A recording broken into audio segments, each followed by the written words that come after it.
Hi friends, అందరికీ నమస్తే. Welcome to SSB world of nature. ఈ రోజైతే మా ఆడబిడ్డ చేత చేపల పులుసు అయితే చేపిస్తున్నాను. మా ఆడబిడ్డ అచ్చం మా అత్తయ్యలాగే చేస్తారు, చాలా సూపర్గా ఉండిద్ది తను ఏం చేసినా సరే.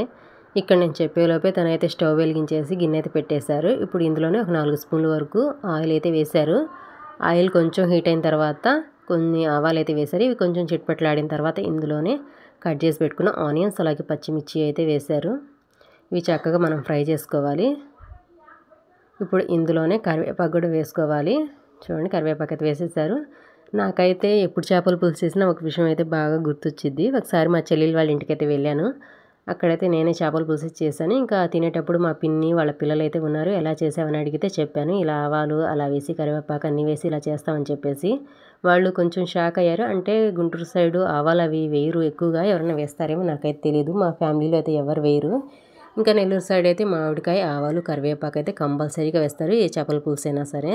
ఇంకా కొంచెం ఆశ్చర్యపోయారు. నాకు ఎప్పుడు చేసినా సరే ఆ విషయం అయితే బాగా గుర్తొస్తూ ఉండిద్ది. ఇంక ఇక్కడ నేను చెప్పేలోపు మా ఆడబిడ్డ అయితే ఇందులోనే ఉప్పు అయితే యాడ్ చేశారు. కొంచెం ఫ్రై అయిన తర్వాత ఇందులోనే టమాటాలు వేశారు. అవి ఇక్కడ కొంచెం మగ్గిన తర్వాత ఒక 2 స్పూన్ల వరకు ఫ్రెష్గా దంచుకున్న అల్లం వెల్లుల్లి పేస్ట్ అయితే వేశారు. మనకి మసాలాలన్నీ చక్కగా ఫ్రై అయిపోతున్నాయి. ఇప్పుడు ఇందులోనే కొంచెం పసుపు అయితే యాడ్ చేశారు. చూడండి, మసాలా చక్కగా ఫ్రై అయిపోతున్నాయి. ఆయిల్ కూడా చూడండి సపరేట్ అవుతూ ఉంది. ఇంకా ఇప్పుడు ఇందులో కారం అయితే వేస్తున్నారు. ఒక 3.5 స్పూన్ల వరకు కారం అయితే వేసుకున్నారు. మనం చేపల పులుసులో మనకు చింతపండు రసం, కారం, ఉప్పు ఈ 3 కరెక్ట్గా ఉంటే ఏ చేపల పులుసు అయినా చక్కగా మనకు సెట్ అయ్యిద్ది. చూడండి, మసాలాని చక్కగా ఫ్రై అయిపోయి ఇప్పుడు ఇందులోనే చింతపండు రసం అయితే వేస్తున్నారు. మన చింతపండు రసం అనేది చూసుకుని వేసుకోవాలి, ఎందుకంటే మళ్ళీ మనం మామిడికాయ కూడా వేస్తాం కదా. చూడండి, పులుసు అయితే పెట్టేశారు. ఇంకా ఈ పులుసు మరిగేలోపు ఈ చేపలు అయితే క్లీన్ చేసుకుంటున్నారు. ఇవి నిన్న వచ్చినాయి, ఇవి చెరువు జల్లలు అనమాట. నిన్న తీసుకొని క్లీన్ చేసి పెట్టేశారు. మళ్ళీ ఒక 2 వాటర్లో కడిగేసి ఇలా పెట్టేశారు.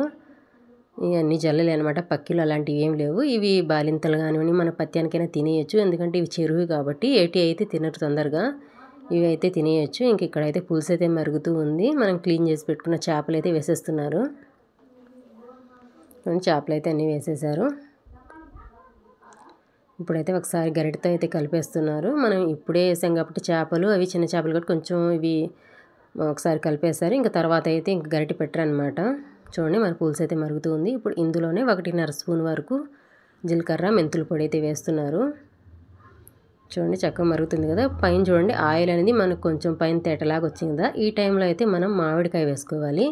మామిడికాయ అలాగే కొత్తిమీర వేసుకోవాలి. ఈ టైంలోనే మనం పులుపు, కారం అన్నీ చూసుకోవాలన్నమాట. ఎందుకంటే ఇవన్నీ వేసిన తర్వాత మనం మూత పెట్టేసి ఒక 10 నిమిషాల వరకు సిమ్లో పెట్టి ఉడికించుకుంటాము. అందుకే ఇప్పుడే చూసుకోవాలి మొత్తం కరెక్ట్గా ఉన్నాయా లేవా అని చెప్పేసి.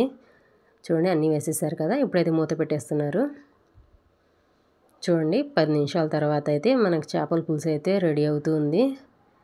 చూడండి, ఆయిల్ అనేది సపరేట్గా వచ్చేసింది. చేపల పులుసు కూడా కొంచెం దగ్గరికి వచ్చింది చూడండి.